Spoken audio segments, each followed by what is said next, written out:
we greet una, welcome una to Real News Channel. Una know say na ogbonge updates na we dey come sama una for this our channel.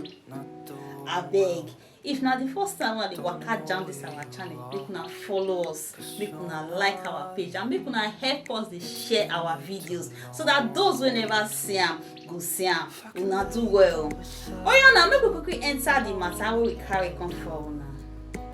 Hey my people, no be small thing o. This one na lawyer versus lawyer. Lawyers dem don provoke unto the Federal High Court for Abuja ignore their case against Baba T unto the 25% judgment today. They don provoke, some don provoke come out now come talk how the thing take vex them. The way this whole matter dey go now, e come be like say the thing dey one-sided o. Anyway my people, make I play una the video make una hear wetin this lawyer talk and wetin he talk concerning this whole matter wey happen to do over the 25% wey lawyers no be come out come judge. We were here on Wednesday. The court gave us Wednesday as a day to come for our ruling. And then we were given the same information that the court was attending a conference and that the ruling had been adjourned to today. So I take it that at the time they were adjourning to today, they already knew that they would be out of whatever conference they were going to have. So we're here back today, and they are giving us the same excuse of the court attending a conference. We don't think that that is a fair way to treat us. You see, this thing, everybody has rights. I think the impression that as litigants, as people who approach the court, we have no rights. We are absolutely at the mercy of the system. It's a very wrong one. Respect begets respect. You have to respect me as a litigant, then I will respect you as the judex. So if the court, what we see is that we have not been fairly treated. I have been in Abuja for how long now? Nobody has asked me about my hotel bills. I practice from Lagos. If he wasn't going to sit, he should have told me. He should have told me on Wednesday, I'll be back in my chambers in Lagos now. But he asked me to come back today, only to get the same excuse. I don't think it's fair. I don't think it's fair. And as far as I'm concerned, we are, by the grace of God, going to do something about it. In the sense that I think we need to sue. We need to bring it before the court so that it will be examined.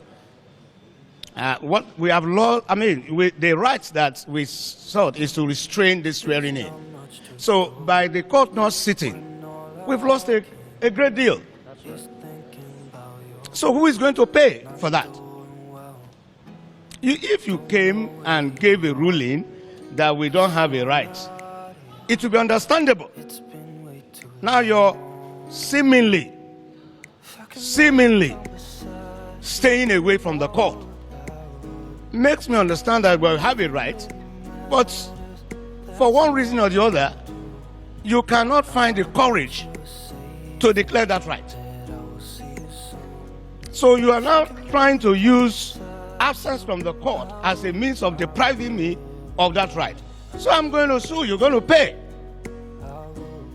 You will pay for it. You pay for it. You are going to tell me why you left the court. And we will fight it to Supreme Court. And maybe we will establish as a precedent that Nigerians ought not to be treated in this fashion. With all due respect to the learned judex, for whom I have the greatest respect. But like I said, this ruling, it will not take 2 minutes. It will not take 2 minutes to deliver the ruling and then get back to any conference that is attending. So what I want to say, I have said it, I have written to all the security agencies, I have written to major embassies, I've written to the American embassy, I've written to the British embassy, I've written to the French embassy, German embassy, and I've warned that you cannot make the mistake of installing an unconstitutional president in Nigeria. That's right. It would have been better that you resolve this question that we brought before the court. We are not saying that the question must be resolved in our favor. We brought the question here to be resolved. We have a right to have the question resolved. Like I always say, hearing belongs to me, decision belongs to the court. You understand? So you cannot make the mistake of installing somebody unconstitutionally. It's an overthrow of the Constitution. That person, now if you read section 1 subsection 2 of the Constitution, it says no person or group of persons shall be permitted to take control of the federal government or any part of it, take control of federation or any part of it, except in accordance with the Constitution. That section invests every Nigerian with authority to resist whoever is sworn in. That's right. Yes. Contrary to the Constitution. That's right. Every Nigerian, yes, in every station of life, yes, wherever he is, that's right, that is an order from the Constitution to that person to resist whoever is sworn in unconstitutionally. Yes. So it must be that those who want to do this swearing in have conspired against democracy. That's right. And want to overthrow it. Yes. The Constitution says, section 14, subsection 2A, that sovereignty belongs to the people of Nigeria. That's right. And they give consent to those who govern through the Constitution. So where you do not observe the Constitution, it means that you do not have the consent of the people to rule. The people have a right to say, we are not going to recognize you or acknowledge you. What is coming to Nigeria is what these people, they are behaving like children, as far as I'm concerned. Animals. They are behaving like children. We all saw Shoneko here. Somebody went with a decree or word of mouth, made somebody president and commander-in-chief. A court, it took just one declaration from a court, and it was gone. It's the same thing that we are, the same thing that we are getting into.